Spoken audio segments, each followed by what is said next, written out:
Following my father's funeral, a period when discussions about inheritance were common, my brother-in-law, who is married to my sister Sharon, surprisingly claimed that all of my father's assets, including $7 million in cash and stocks, should solely belong to Sharon, the eldest child. This proposal brought joy to my sister and her husband, yet the lawyer quickly clarified that such a decision wasn't theirs to make. My name is Paul Walker, a 44-year-old sales professional with a wife and 3 kids. My father was a significant shareholder in a company and remained actively involved until his later years. Sharon, my elder sister, has often challenged our parents with her erratic behavior and, even in her middle age, lacks a stable job, choosing to live life on her own terms. Our relationship has been distant, primarily due to my disapproval of her actions. When Sharon turned 52, she unexpectedly introduced us to Russell Brand, a younger, handsome man with a laid-back attitude, and announced their engagement. Despite her financial instability, Sharon didn't hesitate to ask for a substantial sum from our father to cover wedding expenses, quickly depleting it and then audaciously requesting more. This behavior greatly distressed our father, given her presumptuous attitude towards inheritance. The news of our father's sudden heart attack and subsequent passing deeply affected me. Amidst receiving condolences from friends and relatives, I stepped up to assist my overwhelmed mother with the funeral preparations, while Sharon remained absent, engrossed in her own life. The day following the funeral, as my mother and I were beginning to find solace, a lawyer arrived to discuss my father's will. Unaware of its contents, Sharon and her husband audaciously interrupted, asserting that Sharon was entitled to all of my father's stocks and the $7 million inheritance, leaving my mother and me speechless at their boldness. In a moment filled with anticipation, my brother-in-law jubilantly proclaimed, "We've made it, Sharon. This inheritance sets us for life," his fist cutting through the air in triumph. The lawyer, taken aback by such presumption, intervened with a caution, capturing my sister's fierce gaze. He looked at them both squarely and revealed, "Sharon, you have no claim to the inheritance."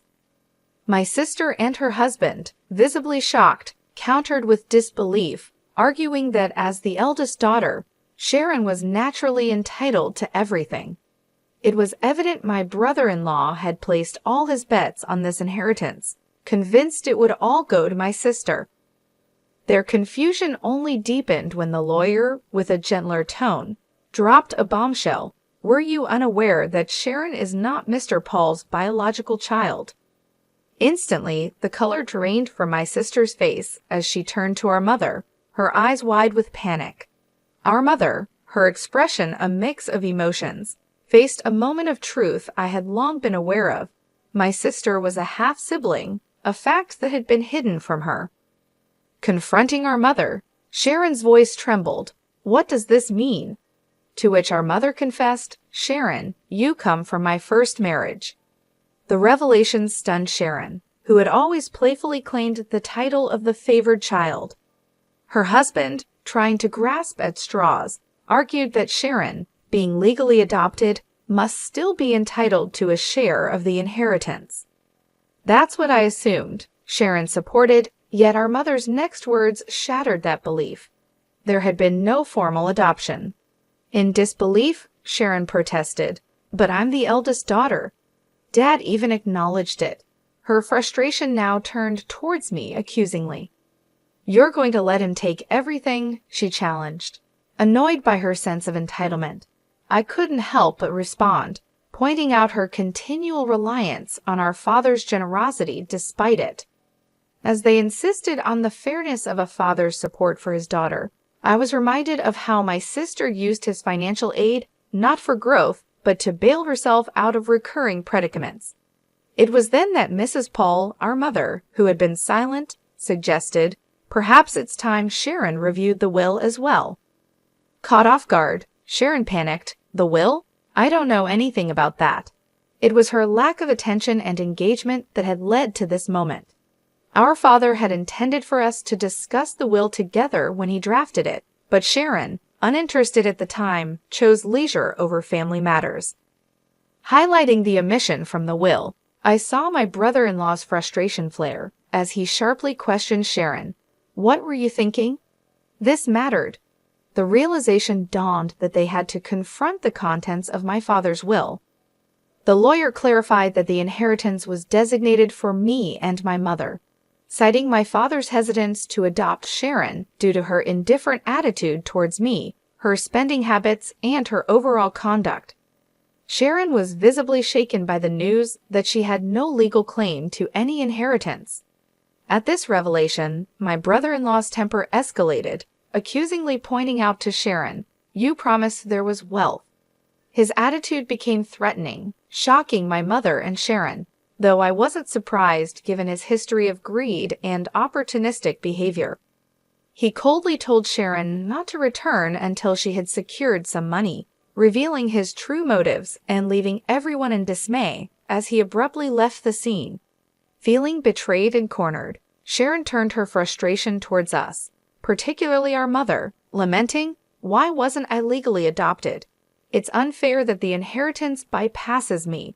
Her outburst was raw and filled with a sense of betrayal, causing a stir that the lawyer witnessed with a seasoned calm.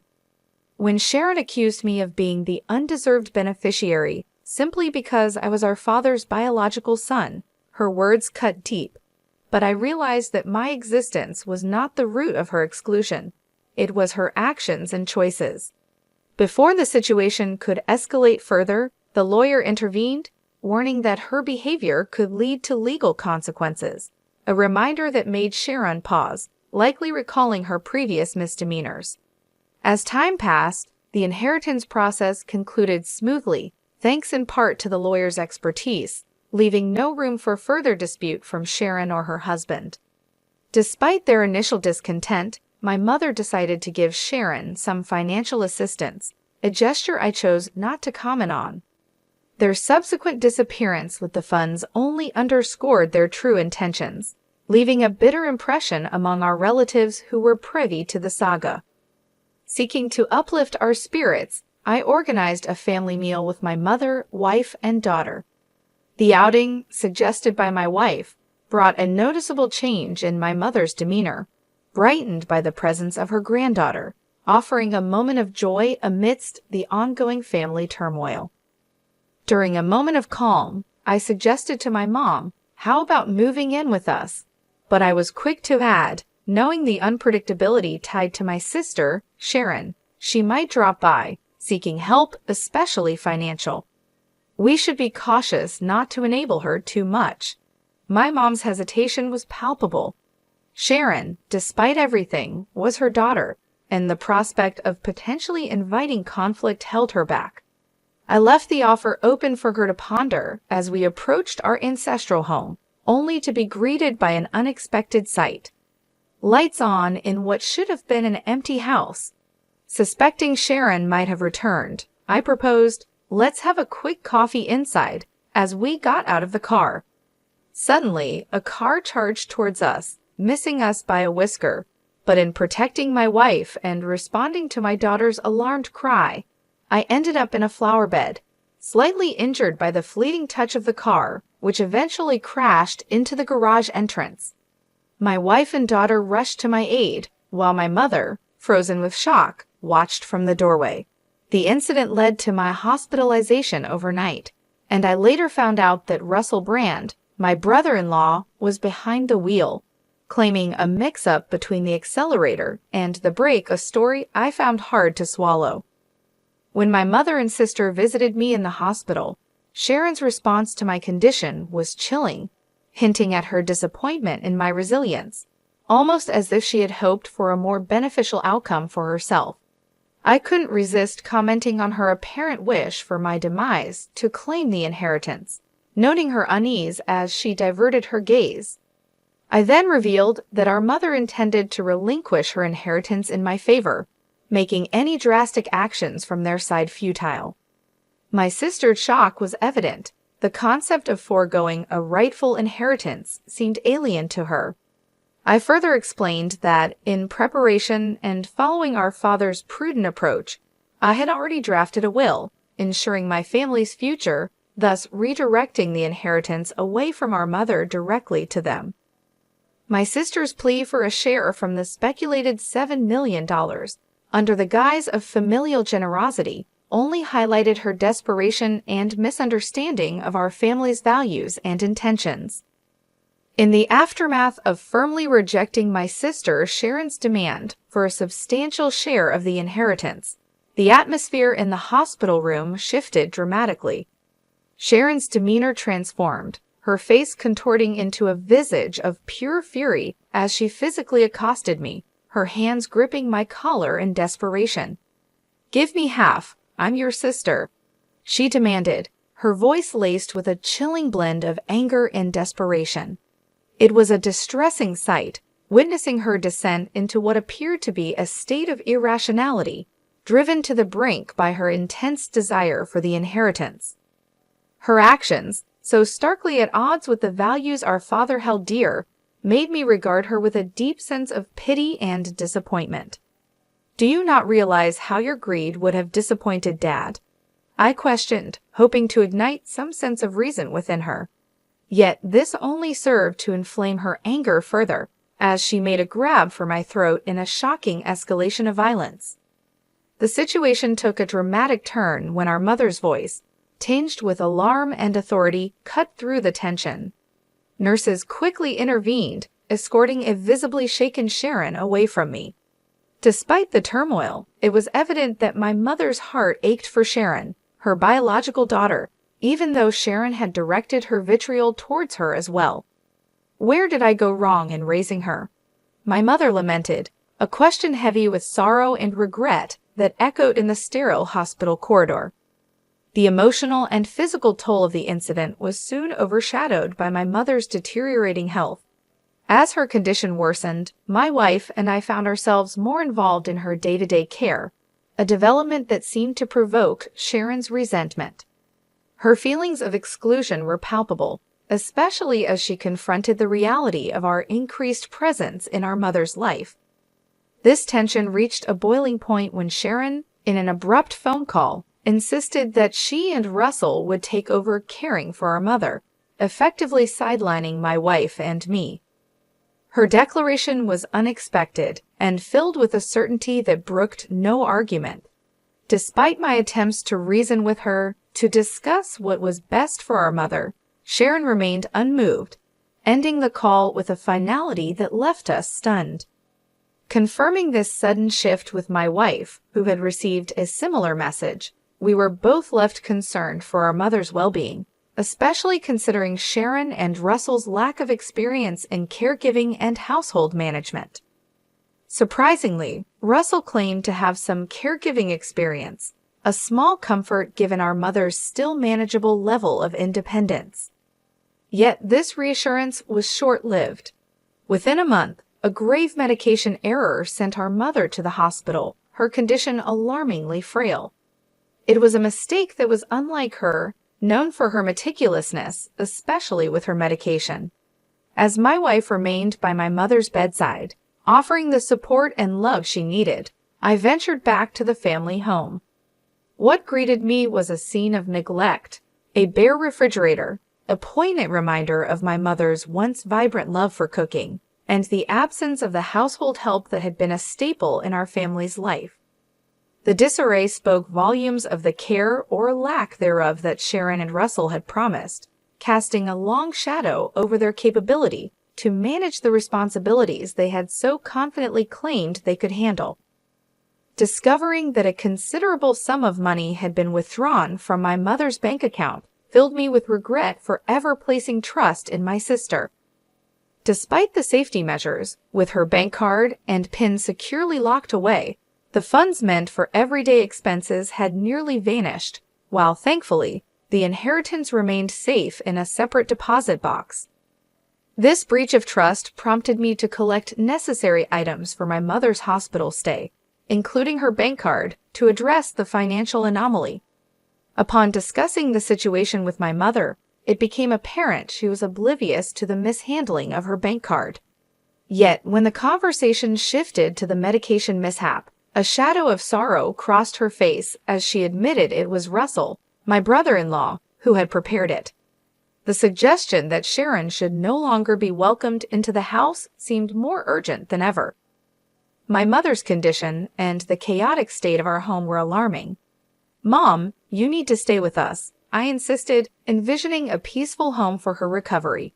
Despite this, her health worsened, possibly exacerbated by stress, leading to her untimely demise. The somber task of arranging her funeral revealed a grim reality. The family home was stripped of its valuables, a testament to my sister and Russell's relentless greed. The emptiness of the house mirrored my feelings of shock and betrayal, fueling a resolve to seek justice for their egregious actions. The aftermath of my mother's funeral set the stage for a meeting with the lawyer, where my sister audaciously claimed her entitlement to our mother's inheritance. Her confidence wavered as the will was read, revealing her exclusion from any inheritance, a directive from our father reflecting his final wishes. Russell's outrage at this revelation only compounded the tension, his frustration manifesting in a destructive outburst. Amidst his tirade, I confronted him with a pressing question, one that hinted at a dark suspicion. "Russell, did you attempt to harm my mom?" The gravity of the situation hung in the air, marking a pivotal moment in our family's saga. As we awaited his response, the truth of their actions poised to come to light under the scrutiny of the law. As I squarely faced him, Russell returned my inquiry with a look of irritation. "I've done nothing wrong," he defensively claimed when questioned about the medication error. His annoyance was palpable, emphasizing their fixation on the inheritance rather than the well-being of our mother.